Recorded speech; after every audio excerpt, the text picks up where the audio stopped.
Unpaid time off can be tough to manage, and many companies offer a leave of absence in the event of exceptional circumstances, such as moving house or attending a funeral. In this video, we'll be discussing what an unpaid leave of absence is and how offering it to employees could benefit your company.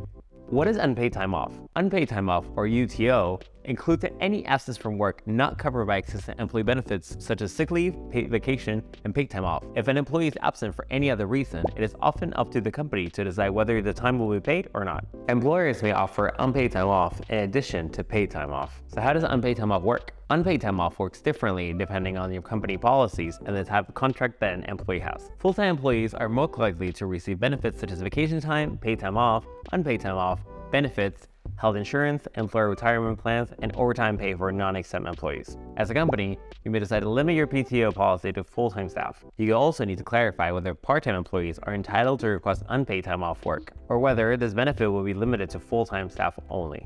Fun fact, the first documented instance of unpaid time off was in ancient Rome, where workers were allowed to take time off for certain festivals without pay.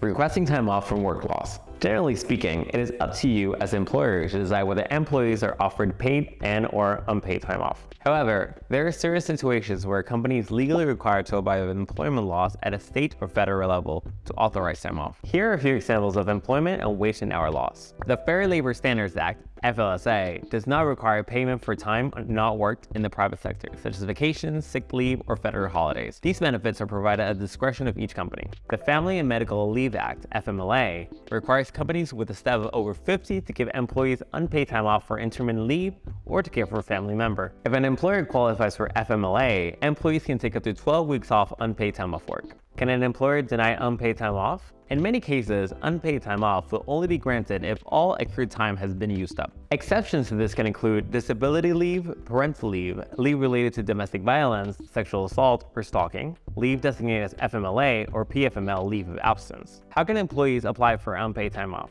If you have decided to include an unpaid leave policy in your internal procedures, then you need to clearly define the process for applying for unpaid time off. Your policy should address how employees can request time off, how much notice they need to give, how many days they're entitled to in a given period, and what happens if two people from the same department request UTO at the same time. In conclusion, offering unpaid time off can benefit your company by increasing employee morale, reducing turnover, and improving productivity. However, it's important to have clear policies and procedures in place to manage unpaid time off effectively. It's also essential to comply with state and federal laws regarding unpaid leave and to ensure that part-time employees are treated fairly in terms of their entitlement to unpaid time off. Thank you so much for watching this video on unpaid time off, and we hope you found this information helpful. If you found this video helpful, consider giving us a like and comment down below what you think about unpaid time off. And as always, subscribe for more HR topics and tips. Thank you for watching. I'll see you in the next one.